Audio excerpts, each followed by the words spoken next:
Barker from here at Hook Outdoors, and this is the June the 21st episode of Get Outdoors with Hook Outdoors from here at Cave Run Lake. We're going to talk a little fishing here at the cave today and what the fish and the lake are doing, and after that we're going to talk about Evan's upcoming tournament down on Lake Hartwell for the SAF high school national title, the way I understand it, and maybe even talk about a few things that you might do here if you're planning a trip to Cave Run here in the next week or two.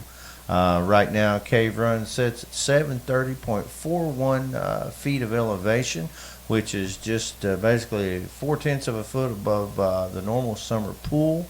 Water temps on the surface are 78.4, and that's unchanged down to 15 feet. And at 15 to 20 feet, it drops to 75.9, and then steadily drops through the 60s down to 51 degrees at the bottom. Your dissolved oxygen for the first 15 feet is at 6.8, and then from basically 15 to 25 feet, it runs at 7.5 to 7.3. The temperature in the spillway typically runs just a little bit cooler right now, and the reason for that, I just actually found that out. The way the spillway is set up, they have 3 different levels of gates, and so sometimes you'll see them pulling clear water, and sometimes you see them pulling dirty water, and you wonder where that's coming from. But they have 3 different gates, and they can pull different amounts of water from different levels of the lake. Right now, they're trying to pull all the cool water they can on account of the trout that have been released over the last month, 2 months, last few weeks in the licking and so forth. So they're trying to keep that river temp down to accommodate the trout and all like that, which I found fascinating. I didn't know that was that there was so much, I guess, technology or whatever behind that, but I find that rather fascinating. But anyways, the release rate right now is 253. The inflow is 253. We've had a decent amount of rain here, but it's been real spotty. We've had a ton of rain like right here around our shop here on the main lake, but it seems like the sources, the watershed where we get our rides in the lake from, just haven't got the rain it takes to really muck up the lake. So that's a good thing. The water's been pretty consistent. It's got pretty clear on this end of the lake. Got some good color to it on the other end of the lake, and like I said, temps are still not out of hand yet. Normally this year we'll start having, what would you say, Evan? Usually mid 80s by this time of year, and we haven't even broken 80 yet. And really and truly, with the weather they're given, I don't see that happening. Not for a while. You have these 85 degree days and 55 degree nights. I mean, it evens out. You're not going to gain anything. No, I've only seen 80 degrees on my graph maybe 2 days this year. And that was in the heat of the day on one of those stinking hot days. 2 o'clock in the day, Yeah.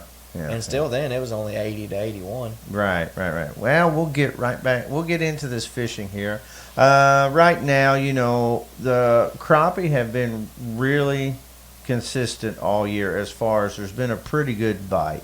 Their depths have varied depending on weather and water conditions, but they've bit pretty good just the same. There's been good numbers and good quality of fish. Just seems like it's improving every year. I don't know if that's on account of the habitat or our weather or grass or whatever, but there has been a marked difference since they have installed these man-made reefs and that kind of thing. It just has. I mean, I will add something about the crappie fishing. I came in here. I haven't told you yet. I came in here and bought all those crappie minnows the other day. Yeah, imagine that, folks. Yeah. The bass fisherman going crappie fisherman. I didn't even know he knew how to put a minnow on a hook. Yeah.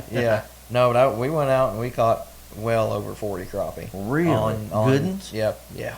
We had a limit of 9 to 12 inches. Wow, very Yeah. deep. Do it. At what depth were you at? I mean, 18 to 20. yeah, that's what I've been hearing. Were they pretty tight to the cover? They were. Okay. The thing is, I was looking at my live scope, and they were on Department of Fish and Wildlife installed brush piles, like you were just mentioning. Yeah. And there's a whole group of them in this Mhm. one area. And what I would do, I'd go to one, I'd look at it on my Mhm. live scope. I'd see 2 or 3 fish there, Mhm. drop my minnow down, catch 2 or 3, go to the next one, see 2 or 3 more, catch them, and I'd make my rounds. I'd go around and around to each one of the Yeah. little brush piles. That's what a And lot of then- people do yeah, anymore. And I'd get to the end of it, and I'd just circle back around. And I'd go to the beginning, and by the time I went through all the brush piles, I'd go back to the first one that I started on, Yeah. and there'd be another little group of them on it again, and I'd just watch them eat it. What were your elevations like? You don't have to reveal your spot so much, but I mean, were these located where the banks were more steep or more of a gradual slope? Were they Really steep located banks. near channels or points or? Really steep banks in the middle of a creek. I was on the main lake. Okay. Yeah. Okay. And that's and folks, that's pretty much what I've been hearing from everyone. Even a lot of these what I call these river guys that go to Bangor and North Fork and up through there. Of course, there's more timber up in that area, but the geography is the same as far as where they're finding these fish. It's a steep bank bite. They're just. I haven't really talked to anyone that's finding them on these flats or anything like that. But like Evan said, talking about being around 18, 20 feet, that's pretty standard stuff. There's getting to be a really good night bite now. If weather permitting and the weather's pretty decent, we have a pretty good run of people in here from around 6 to 7:30, maybe even 8 o'clock, that are getting ready to hit it for that night bite. And a lot of those guys will stay out till 1, 2 o'clock or something like that, and have a pretty good run. As far as the crappie and panfish goes, that bite has just kind of come to an end. But Cave Run's had a really good bluegill season this year. Yeah, very good. I know several bluegill guys that have just absolutely hammered them in the last few weeks, catching 40, 50 every day. The big dark color, those big dark gray ones. I know a guy who caught 70 bluegill yesterday. Oh yeah. And and that's all Main Lake stuff here. Just right out from our place here, Lord, up behind the marina here at Scotts Creek, over across the lake there in the back of Caney Creek, and I'm sure the backs of a lot of these big Main Lake creeks like Stroud Hollow and probably up Oryx and maybe even in the back of Clay Lick, I guess, Buck Creek and places like that. I just, it's been a really good spring. It's just been a good spring here fishing overall, I think, anyway. It has been. And moving on to like the catfish, I've seen a lot of catfish being caught here lately. Been a ton of them caught in the spillway down below the dam. Been a lot of live bait. We've sold a ton of bluegill and goldfish this year, just all season long. We have sold what cut bait we have, like frozen shad and the skipjacks and things like that. But there's a lot of guys that'll catch their own, and seems like that works pretty good too. But I know they've been, as long as that flow is running about what it is in that 200 to 300 range, seems like the catfish have been really good in the spillway. On the main lake here, I know some guys that have been kind of like working the flats. They just go out and kind of like drift around all night and fish some of those depressions and that kind of thing. Then there's some other guys I know that have been setting jugs and limb lines and that sort of deal. And it's all been main lake stuff. You don't have to worry about like being up the river after dark in the middle of nowhere where, if you have some kind of boat trouble or some kind of issue, you're really going to be in a bad way. All this is main lake stuff. I mean, you're within earshot of a highway, typically, anyway, I'll say, or within walking distance of getting yourself some relief, anyway. We're getting the time of year normally where it's starting to get really, really hot, and the muskie bite pretty much tapers off to pretty much nothing. But given the weather we're having and these water temps, there's still a reasonable amount of muskie fishing going on. Seems like that jig bite is still a thing. From talking to a couple of the guides and a couple of these locals that musky fish all the time, that seems to be the deal. Granted, you still got these people that are using suckers and live bait rigging for them and that kind of thing.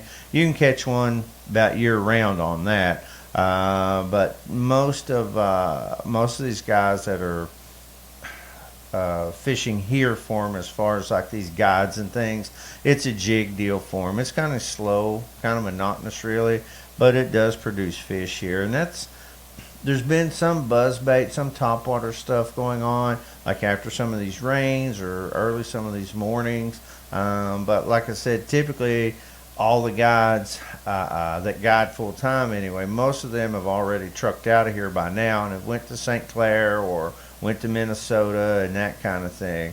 And so, the fact that some of them have actually been here this late in the season, tells me that the fishing has been pretty good so far. And there again, with the weather forecast they've been given for the next couple of weeks, I kind of think it'll stay pretty decent. It's not supposed to be super hot, not supposed to get a ton of rain. So, we'll just kind of see how it goes. Evan's going to dive into kind of what the bass have been doing here and, give a few recommendations of what he thinks may happen or, what he thinks might work for you if you're going to be coming to Cave Run in the next week or two. And then we're going to dive into a little bit and talk about his upcoming Hartwell tournament. So, Evan, just let us know what you have here. Yeah, so the bass fishing, it's getting really good on Cave Run. It's been pretty consistent all year. There haven't been, massive weights in tournaments, but everybody I'm talking to has been catching a lot of fish. They've been catching numbers. And, it's even this past weekend, I know of 2 fish over 6 pounds that were weighed in tournaments. So it's getting there. All the fish are pretty much post-spawn right now. The whole spawning season's pretty much winding down. You might still see a few just random fish on a bed somewhere. But, mainly the only thing spawning right now is going to be bluegill and all that stuff. But the bass are pretty much 99% done spawning, and they're getting to that time of year where they're finally moving out deep. We've seen for the past, 4 or 5 weeks, the fish have they stayed shallow, which, has been pretty good for me because that's kind of what I like to do a little bit. But, the fish have been shallow in, grass, bank grass, 2 to 5 foot of water, or sometimes even less than 2 foot of water. So they've been up there for the past couple of weeks, and now I'm starting to see a few fish moving back out. And, the best thing to fish out deep, is brush piles, like we were talking about earlier with crappie fishing. The Department of Fish and Wildlife, they sink brush piles and things like that in the lake, in pretty easy to access places, easy to find places. And they actually have a link on their website where you can print out a map and look at a map that has exact coordinates to where all the brush piles that they put in on the lake are. Is that pretty well right on? It is. It is. I've kind of looked at it a little bit, and some of them I found on my own. Then I'd go back and I'd look at the map and I'd say, well, that's pretty accurate. I was wondering it's right about there. that. Yeah. They do a good job of it. Which when they do go out and put them out, they have graphs on their boats that they put them out, so that way they can get exact latitude and longitude coordinates for the brush piles, and they put them on the sheet. That way you can copy them and put them into your graph. That way you as well have an accurate waypoint. So you've got that option to look for brush piles, but not all fish move out in the brush piles when they go deep. Some fish, Cave Run, we're lucky to have deep rock banks, deep standing timber, deep thing that you can find laydowns and things like that, pretty deep water. So all the bass aren't going to move out in this offshore brush pile where you have to have a boat to get to them. They're not all going to do that. I've caught well more fish on the bank this year than I have out deep. So if that tells you anything. And the thing is, not all fish are going to move out deep either. Just a good number of them will. But you have resident fish who just like to live shallow. I don't really know how to describe it. There's a certain amount of bait fish, and you have bluegill specifically that live up shallow all year, and they go up there and they feed on the bluegill and all that stuff up shallow. So they just live up there all year. That's kind of what they do. Right. So you have that option to fish shallow as well. But if you're gonna fish shallow, right now it's getting into really good topwater fishing, spooks, buzz baits, pop-ars. Anywhere you can find shallow grass, fishing topwater around it is always amazing. A little wacky rig is really good right now. Mm-hmm. A fluke. So weightless baits are really good right now. Yeah. That's kind of what I've noticed. Right. You can still catch fish on spinner bait and square bill and things like that if you can find an area that doesn't have grass. That's the main Right. thing. It's hard to fish a crankbait through areas of grass. Mhm. So it'd be better there to pick up something like a spinner bait or maybe a chatterbait. That's a Right. little bit more weedless. I'm not saying they're completely weedless, but they're better than something with two big treble hooks hanging off Yeah, the back buddy. of it. Yeah. But that's the best thing to throw up shallow. When you go out deep, you can fish, things like a jig, a shaky head, just things like that. You can drag through the brush piles, and just kind of when you're dragging through a brush pile, all you're doing is you're looking for like those lethargic fish. They're just sitting inside of a brush pile. They're tucked into the cover because that's that's their habitat. That's where they live. They live inside the brush pile. So you're dragging through it. Basically, all you're doing is you're repeating the same cast over and over through a brush pile until you eventually put it in front of one's face. Sometimes they'll come out and chase it if they're really hungry, but sometimes when they're a little bit more lethargic, they just they wait until it's in front of their face, and when it's in front of their face, they'll eat it. Yeah. So that's kind of what the bass are doing right now. And like I said, with the deep, fish something like a jig, a Texas rig. Right. A lot of people I think sleep on now as just your normal Texas rig worm. Yeah. It was good 40 years ago. It's good. Would right you now. fish bigger worms this time of year? I really don't know the reason for I kind of know a little bit of a reason for why people do fish big worms in the summertime, but that's kind of when it's famous for fishing a big worm is right in the summertime. But I think the main reason is these fish, when the water gets hot, they're not looking for something really small to eat. Right. They don't really want to waste their energy to go chase something really small that's not going to give them a big benefit. Yeah. So they wait until they see, like, when you drag a big 12-inch worm in front of their Yeah, face. like or a big old like mag football. 2 or something like that. A big Yeah. football jig that has a big crawl hanging off the back of it. They say that's a big meal right there. That'll last me. Whereas if you drag like a little drop shot, which I'm not saying a drop shot won't catch them, Or a Ned. Yeah, a little Ned rig or something like that. That'll still catch them, but I think a lot of times your bigger fish, they'll still eat a Ned rig and a drop shot and all that stuff. But your bigger fish have got that figured out to where they don't want to waste a bunch of energy eating something that They small. got big for a reason. Yeah, they got big for a reason. They're eating big baits, a big jig, a big worm, something like that's always a good option. Yeah. That's what I'd be doing on Cave Run right now. It's been really good. Big fish are being caught. A lot of numbers. That's what I've noticed this year is a lot of numbers. Okay. So Well, you're getting ready to head to Hartwell yeah, for the SAF yep. National Tournament, right? SAF National Championship. Okay.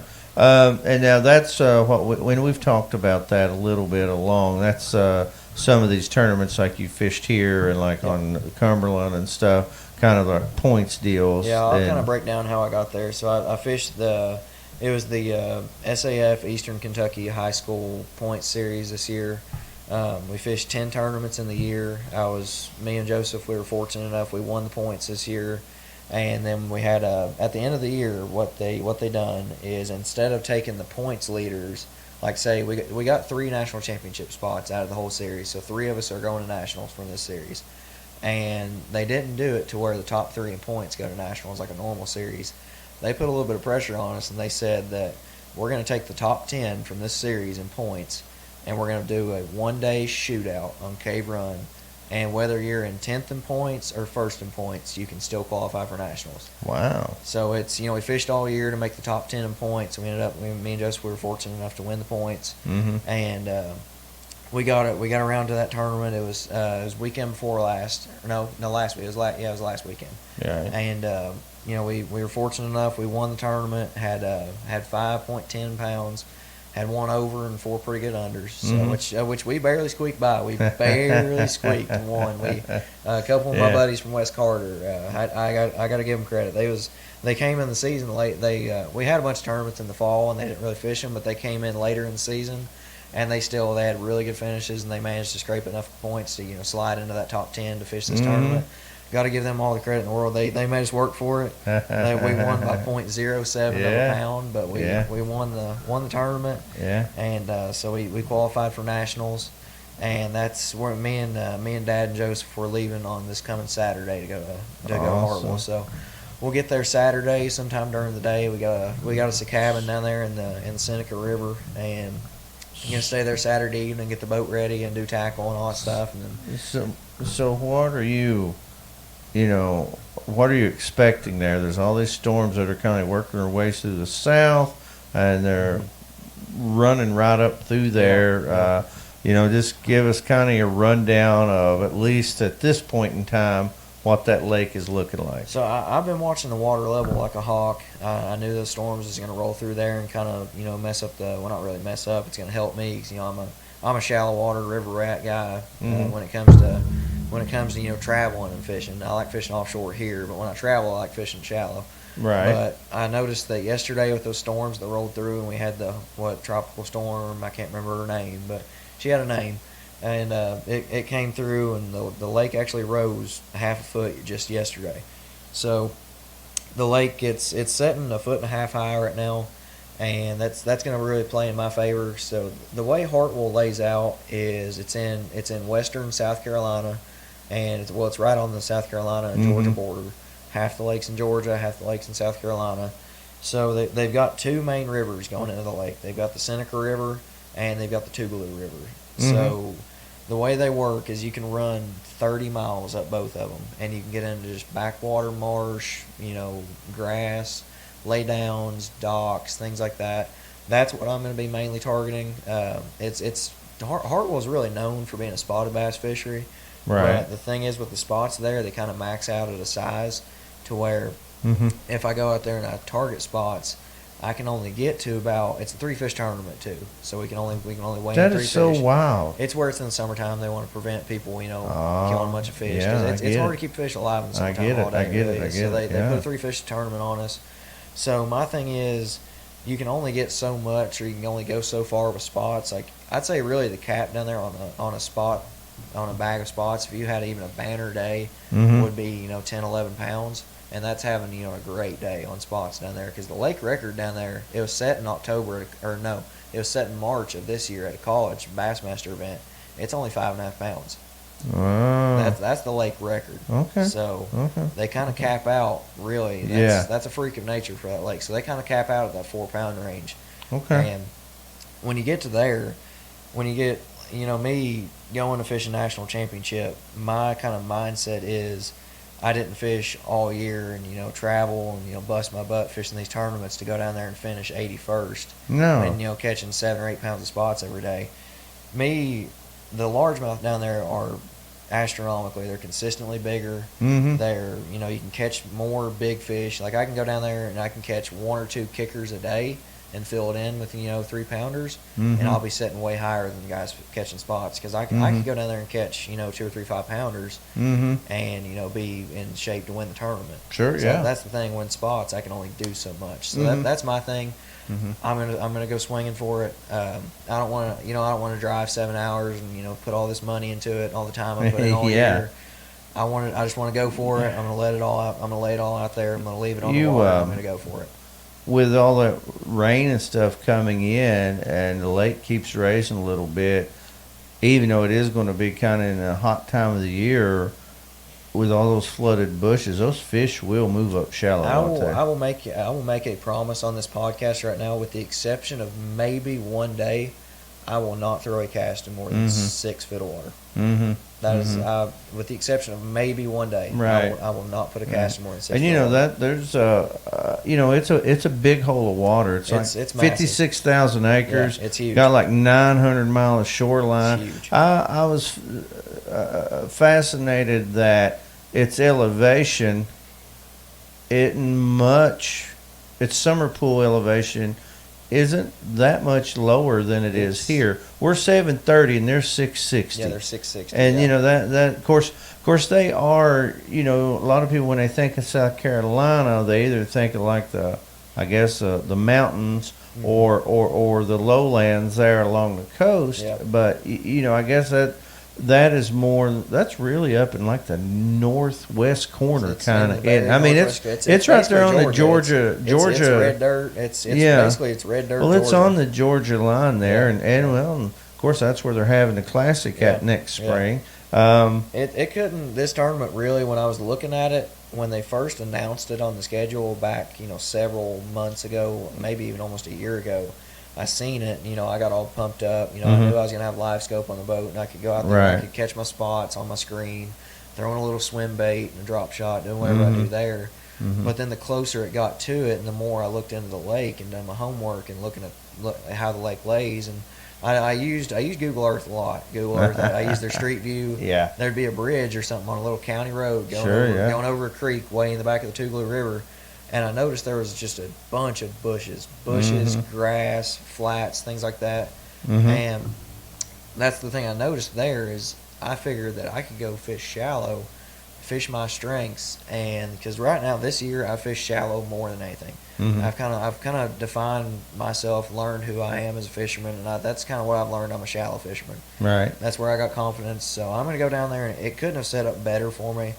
I'm gonna have a flipping stick in my hand, a buzz bait, a frog, and a funny thing is I got a really good buddy who lives in Johnson City, Tennessee. And he's actually really good friends with Brian Latimer. Oh, okay, yeah. So I've been talking to him, and he's been talking to Brian Latimer quite a bit. And he's actually made YouTube videos with B-Lat. Oh, yeah. So I've kind Awesome. of picked off the bone there from him and B-Lat. So Yeah. I'm looking forward to it. Is there? Have you kind of got a section of that lake in mind where you're going to at least start and hopefully make your stand there? But I mean, is there a section of that lake that you, at least your plan is to fish that? Yeah. Like I mentioned earlier, there's two main rivers going into it. You got the Seneca River, which feeds straight out of another lake above it, Lake Kiowee, and there's the Tougaloo River, which is on the southern end of the lake. Right. So where we're putting a Green Pond Landing, which is it's on the South Carolina side of the lake, and it's pretty middle of the lake. You know, it's midways up the lake. So it's actually straight across from the Seneca River, and we'll have to run down a little bit to go to the Tougaloo River. But the Tougaloo River and the Seneca River is where I'm going to put most of my attention, because that's, like I said, I want to run up there and get into skinny water. I'm going to have a push pole on the front deck of my boat. I'm going to be going shallow. I've talked to several guys who fished college events down there in March, and who, you know, I've talked to Hank, my buddy Hank that lives in Tennessee, who knows B-Lat and has made videos with him. I watched a video of him and B-Lat fishing together in late July.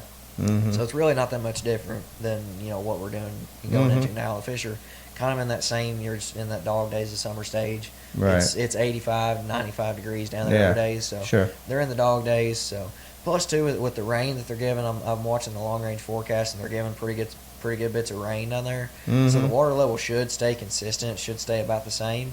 So I'm looking forward to it though. I'm thinking it should be a really good shallow bite. That's what I'm going to go find. And the thing is, I've only got to get 3 bites a day. Yeah, it's different than the 5-fish format. You can gamble a little bit more in this tournament. So that was really my main decision factor. Do you like the 3-fish deal better? I do, because I can gamble. Yeah, really, I can. Yeah, I'm the kind of guy where I'm traveling all the way to South Carolina. It's a one tournament. There's no points on the line for me. Where it's a 3-fish tournament, I'm either I guess it I'm either going to have a really good tournament with largemouth, or I'm going to finish 410th. That's that's the thing. That's the thing. To me, it kind of, I don't know if you want to say levels the playing field, but your chances of getting beat by someone by a matter of a few ounces, that, say you both got 5 fish, and you've got 4 fish and someone's got a limit, and they just happen to have one just barely keeper fish, and you get beat by 4 or 5 ounces. I think this 3-fish deal, I just think it really opens it up, because you catch one big giant, and that could really, you could have one fish, and that's really the reason I'm going after largemouth in this tournament. Is there's giant largemouth in that lake. I mean, it's South Carolina. Well, that's where that Brandon Polinick won last year before. He won on Santee Cooper. That Santee Cooper. I keep Cooper. thinking that was Hartwell. Yeah. Okay. But the thing is, down there, it's on the South Carolina-Georgia border. That area of the country is known for giant bass. It is. So I could go down there and I could catch 6-pounders, and I could have. It's a 3-fish limit deal. But I could weigh in 15, 16 pounds, because there's giant largemouth in that lake. And that's my thing. With the 3-fish tournament, I've only fished one 3-fish tournament in my life, and it was last year's national championship up in La Crosse, Wisconsin, on the Mississippi River. And the only thing about a 3-fish tournament is the weights stack so much it's not even funny. Yeah. Me and Jay, we finished 66th in the nation last year out of almost 400. And if we would have had 5 or 6 more ounces, we would have been in the top 30. Oh, I mean, yeah. it's so tight. That's the thing that's going to run into. Do you, in your studying up on this, have you been watching some of these Elite Series tournaments and stuff, just to kind of get the geography in mind of what these guys are doing? I know a lot of them's at a different time of year, but you know. They've had several classics down there. They had one in 2015 when Casey Ashley won. That's his home lake. And they had the one in 2018 when Jordan Lee won. And I could just about recite both videos to you word for word. Yeah. I've watched them so much, just trying to. It's completely different times of year to where that tournament was in March. Sure. But it's kind of, I can still kind of see what everything's going to look like. It's all going to be flat. And the thing about Hartwell, the whole lake's basically a dock. Every house down there has a dock. Yeah, if you're one of these people that just basically your wheelhouse is flipping docks, skipping boat docks, yeah, you're in business. Yeah. So I'm looking forward to it. I'm just going to fish my strengths. That's what I'm going to do when I go down there. I'm going to flip, throw top water, and wherever the chips fall, the chips fall. I really feel good about it. I got confidence going into it. So that's all you got to have. You got to have confidence. Well, that's true. Well, folks, we're going to wrap it up here for the week, and we're going to hope Evan has a good week of pre-fishing and a good tournament, and I guess you won't be back till the week after the 4th, will you? Yeah, I'll be there. You fish the 4th, don't you? If you make it. If I make it, I'll fish the 3rd. Okay. Which is the day before. Yeah, the day before the 4th. I'll either be heading back on the 3rd or the 4th. Okay.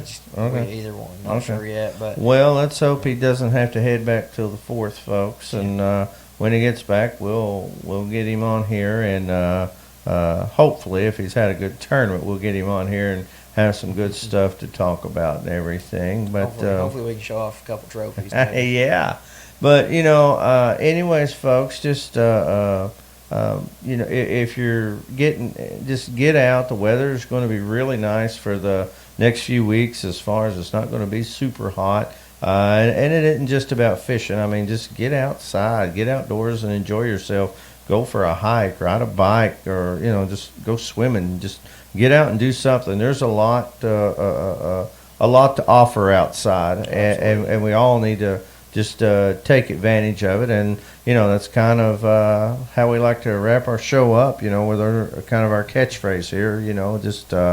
We'll see you next week, and get outdoors with Hook Outdoors.